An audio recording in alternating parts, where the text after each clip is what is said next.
మన పెరట్లో కనిపించే ఎన్నో మొక్కలు కొన్నిసార్లు చాలా మామూలుగా అనిపిస్తాయి కదూ, కాని వాటిలో కొన్ని తరతరాలుగా శక్తివంతమైన ఔషధాలుగా పనిచేస్తున్నాయి. ఈరోజు మనం అలాంటి ఒక మొక్క కథనే చూడబోతున్నాం.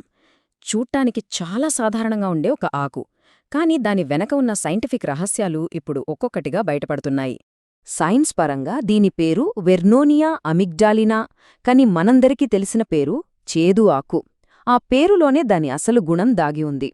దాని చేదు రుచే దానిలో ఉన్న అద్భుతమైన ఆరోగ్య ప్రయోజనాలకు ఒక రకంగా చెప్పాలంటే నాంది అనమాట. ఈ మాటలు గమనించండి. ఇవేమీ కేవలం అభిప్రాయాలు కాదు. ఇవి తరతరాలుగా వస్తున్న అనుభవాల సారం. జ్వరం నుండి మలేరియా వరకు, అంటే ఒకే ఒక్క మొక్కమీద ప్రజలు ఎంత గట్టి నమ్మకం పెట్టుకున్నారో ఇది మనకు స్పష్టంగా చూపిస్తోంది. సరే, ముందుగా మనం కాస్త చరిత్రలోకి వెళ్దాం. అంటే ఈ సైంటిస్టులు ల్యాబ్లలోకి అడుగు పెట్టక ముందు పూర్వకాలంలో ప్రజలు ఈ చేదు ఆకును తమ రోజువారీ ఆరోగ్యం కోసం ఎలా ఉపయోగించేవారో ఒక్కసారి చూద్దాం. ఒక్కసారి ఈ లిస్ట్ చూడండి. అద్భుతంగా ఉంది కదా! ఇది కేవలం కొన్ని రోగాల చిట్టా కాదు, ఇది ఒక మొబైల్ ఫార్మసీ లాంటిది. చిన్న చిన్న గాయాల నుండి మొదలుపెట్టి డయాబెటీస్, హై బ్లడ్ ప్రెషర్ లాంటి దీర్ఘకాలిక సమస్యల వరకు ఒకే ఒక్క మొక్క ఇన్ని రకాలుగా ఉపయోగపడుతుందంటే నమ్మశక్యంగా లేదు కదూ! ఇది కేవలం మొక్క కాదనమాట, అది మన సంస్కృతిలో ఒక భాగం. అయితే ఈ తరతరాల నమ్మకాల వెనుక ఏదైనా శాస్త్రీయ ఆధారం ఉందా? ఆ చేదు వెనుక దాగి ఉన్న అసలు సీక్రెట్ ఏంటి? ఇప్పుడు మనం ల్యాబ్లోకి అడుగుపెట్టి ఈ ఆకులో నిజానికి ఏముందో క్లోజ్గా పరిశీలిద్దాం. ఆశ్చర్యకరంగా ఇది కేవలం మందు మాత్రమే కాదు, మంచి పోషకాహారం కూడా. ఈ చార్ట్ చూస్తే మీకే అర్థమవుతుంది. ఇందులో కార్బోహైడ్రేట్లు ఎక్కువగానే ఉన్నాయి, ఇంకా చెప్పాలంటే దాదాపు 28% ప్రోటీన్లున్నాయి. అంటే ఇది శక్తినివ్వడమే కాకుండా శరీర నిర్మాణానికి కూడా హెల్ప్ చేస్తుందన్నమాట. అయితే అసలైన మ్యాజిక్ అంతా ఇక్కడ ఉంది: ఫైటోకెమికల్స్.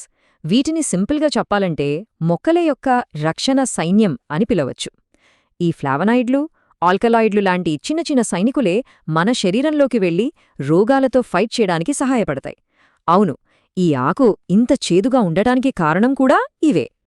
సరే, ఈ వాదనలన్నీ బాగానే ఉన్నాయి, కానీ మోడర్న్ సైన్స్ వీటిని అంగీకరిస్తుందా? ఇప్పుడు మనం ఒక కీలకమైన అధ్యయనం ద్వారా ఈ ట్రెడిషనల్ నాలెడ్జ్ని సైంటిస్టులు ఎలా టెస్ట్ చేశారో చూద్దాం. మనం ముందుకు వెళ్లే ముందు ఒక ముఖ్యమైన పదం గురించి తెలుసుకుందాం: హెపటోప్రొటెక్టివ్. వినడానికి కొంచెం కష్టంగా ఉన్నా దీని అర్థం చాలా సింపుల్.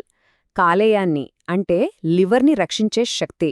మన శరీరంలో ఇదొక ముఖ్యమైన ఫిల్టర్ లాంటిది కాబట్టి దీన్ని కాపాడటం చాలా ముఖ్యం. సో ఈ పదం గుర్తుంచుకోండి. ఈ ప్రయోగం ఎలా జరిగిందో స్టెప్ బై స్టెప్ చూద్దాం. ఫస్ట్, రీసెర్చర్స్ కావాలనే ఎలుకల లివర్ని డ్యామేజ్ చేశారు.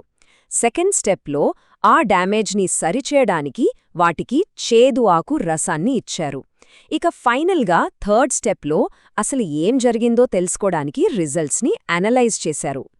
మరి ఆ ప్రయోగం నుంచి వచ్చిన రిజల్ట్ ఏంటో తెలుసా? ఇదిగో ఈ నంబర్ 84.9%. ఇది ఏదో చిన్న మార్పు కాదు.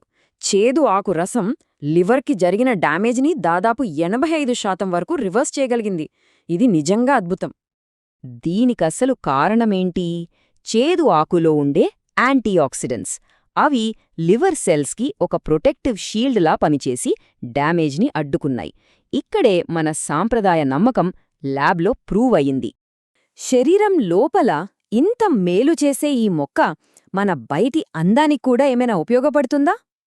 ఇప్పుడు మనం మెడిసిన్ నుంచి బ్యూటీ వరల్డ్లోకి అడుగుపెడదాం.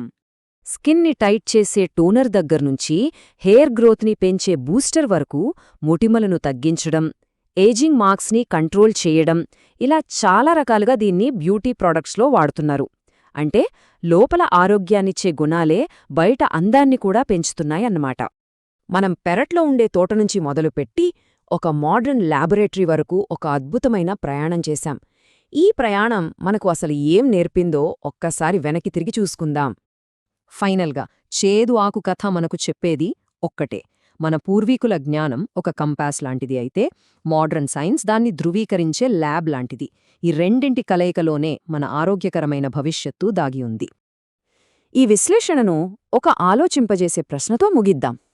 ఒక్క చేదు ఆకులోనే ఇన్ని అద్భుతాలుంటే మన చుట్టూ ఉన్న ప్రకృతిలో, మన పూర్వీకుల జ్ఞానంలో, ఆధునిక విజ్ఞానం ఇంకా వెలికితీయాల్సిన రహస్యాలు ఇంకెన్ని దాగి ఉన్నాయో కదా. ఆలోచించండి.